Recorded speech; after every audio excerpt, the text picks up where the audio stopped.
ആവിഷ്കാര സ്വാതന്ത്ര്യം എന്ന് പറയുന്നത് ഒരു രാജ്യത്തിൻ്റെ സ്വസ്ഥതയെ കാത്തുരക്ഷിക്കലാണ്.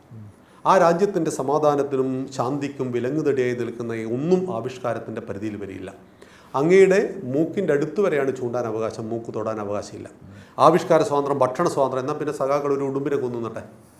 അവന്മാർ പറയുന്നുണ്ടല്ലോ ഞങ്ങൾക്ക് ഇഷ്ടമുള്ള ഭക്ഷണം കഴിക്കുവാൻ സ്വാതന്ത്ര്യം ഉണ്ടാണ്, എന്നാൽ ഒരു മാനിനെ കൊന്നുന്നട്ടെ, ഒരു ഉടുമ്പിനെ കൊല്ലട്ടെ. ഞങ്ങളുടെ നാട്ടിലൊക്കെ ഇഷ്ടം പോലെ എൻ്റെ പറമ്പിലൊക്കെ ഉടുമ്പാണ്.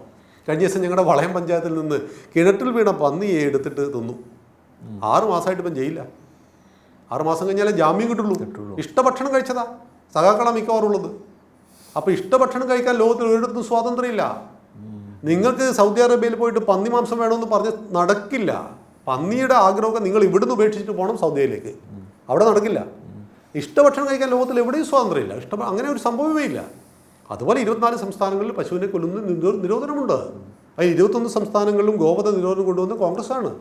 നിങ്ങൾക്ക് ഉത്തർപ്രദേശിൽ പോയിട്ട് പശുവിൻ്റെ ഇറച്ചി പോകണമെന്ന് പറഞ്ഞാൽ പ്രാക്ടിക്കലല്ല, കിട്ടില്ല. അതിവിടെ തമിഴ്നാട്ടിൽ കിട്ടും, കേരളത്തിലും കിട്ടും എന്ന് കരുതി ഇതുമായിട്ട് നിങ്ങൾ എവിടെ പോകാൻ നിൽക്കരുത്.